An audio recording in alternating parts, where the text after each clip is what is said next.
شروع اللہ کا نام لے کر جو بڑا مہربان نہایت رحم والا ہے۔ فجر کی قسم اور 10 راتوں کی اور جفت اور طاق کی اور رات کی جب رخصت ہونے لگے، اور بے شک یہ چیزیں عقل مندوں کے نزدیک قسم کھانے کے لائق ہیں، اس بات پر کہ کافروں کو ضرور عذاب ہوگا۔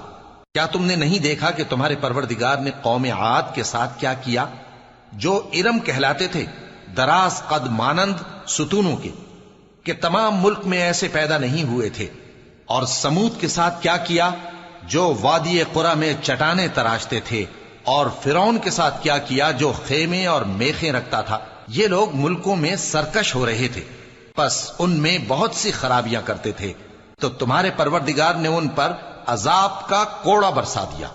بے شک تمہارا پروردگار طاق میں ہے۔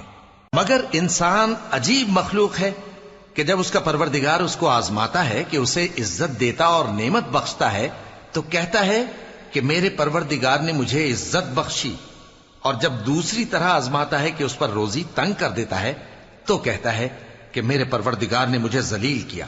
یوں نہیں، بلکہ تم لوگ یتیم کی خاطر نہیں کرتے اور نہ مسکین کو کھانا کھلانے کی ترغیب دیتے ہو، اور میراث کے مال کو سمیٹ کر کھا جاتے ہو، اور مال کو بہت ہی عزیز رکھتے ہو۔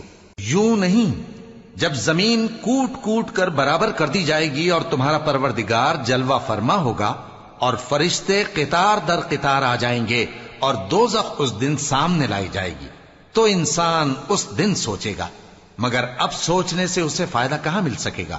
کہے گا کاش میں نے اپنی اس زندگی کے لیے کچھ آگے بھیجا ہوتا، تو اس دن نہ کوئی اللہ کے عذاب کی طرح کا عذاب دے گا اور نہ کوئی اس کے جکڑنے کی طرح جکڑے گا۔ اے اطمینان والی جان، اپنے پروردگار کی طرف لوٹ چل، تو اس سے راضی، وہ تجھ سے راضی، سو تو میرے خاص بندوں میں شامل ہو جا اور میری بہشت میں داخل ہو جا۔